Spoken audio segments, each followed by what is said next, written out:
सब कुछ हुआ इस आंदोलन में, सब कुछ जो 20-30 सालों में कभी नहीं हुआ था। संसद बंद किए गए, रास्ते रोके गए, लाठियां बरसाई गई और युवाओं को पीट पीट कर भगा दिया गया। सबने बोला इस मुद्दे पर, चाहे विपक्ष हो या पक्ष हो, बच्चे बोले, बुढ़े बोले, युवा बोला, अखिलेश बोले, अरविंद केजरीवाल बोले, राहुल गांधी बोले, सबने बोला सिवाय एक आदमी के, और वह है हमारे देश के प्रधानमंत्री। ऐसा भी नहीं कि हमारे देश के प्रधानमंत्री जब यह आंदोलन हो रहा था तो किसी विदेश दौरे पर चले गए थे, ऐसा भी नहीं। प्रधानमंत्री जी उसी संसद में मौजूद थे जो जंतर मंतर से सिर्फ 1.5 से 2 किलोमीटर की दूरी पर पड़ता है, और उस संसद में बैठकर इस देश के युवाओं के पीटे जाने का तमाशा बेसब्री से देख रहे थे। मैं पूछना चाहता हूं कि यह किस तरह की चौकीदारी है जहां पे युवा पीटा जा रहा है और चौकीदार का दिल न पिघला। वह एक अपील भी नहीं कर सका।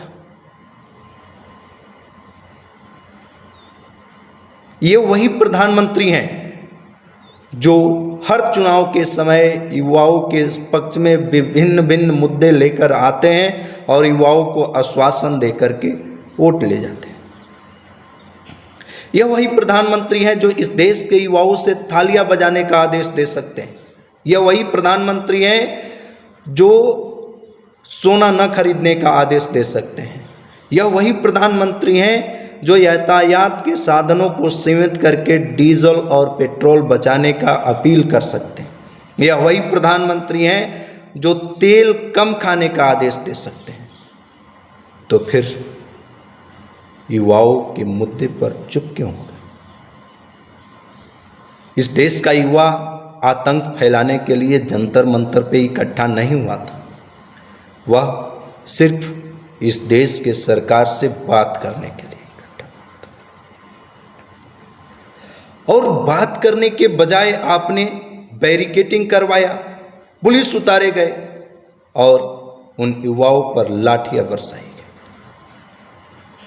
युवा पीटे गए, सिर्फ पीटे नहीं गए, बेरहमी से पीटे गए। जिसने मिला पुलिस को, पुलिस ने उसको बेरहमी से पीटा। और ये सभी तमाशा आप संसद में बैठकर देखते रहे और आपका खून न खौला। यह किस तरह की प्रधानमंत्री है? यह किस तरह के चौकीदार हैं जिस देश में इतना बड़ा घटना हो गया और प्रधानमंत्री सिर्फ तमाशा देखता रह गया? किस तरह? मैं पूछता हूं कि इतने बड़ी बैरिकेडिंग की जरूरत क्या थी? लाठियां बरसाने की जरूरत क्या थी?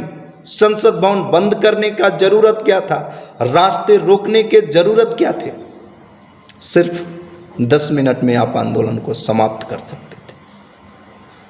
सिर्फ एक आप होते और इस देश में किसी भी युवा को बुलाते और उससे बैठ के बात करते, आश्वासन देते और कह देते कि यह घटना दोबारा नहीं होगा, युवा वापस चला गया होता। लेकिन आप बात करने के बजाय लाठियां चुने, यह कैसे हो सकता है? आप क्या सिद्ध करना चाहते थे इस माध्यम से? लाठियों के माध्यम से आप क्या सिद्ध करना चाहते थे? मुझे यह समझ में नहीं आ रहा होगा। लेकिन ये जो हुआ वह बहुत गलत हुआ और यह लोकतंत्र में नहीं होना चाहिए। चलिए मैं मान लेता हूं कि ये मुद्दे राजनीतिक थे।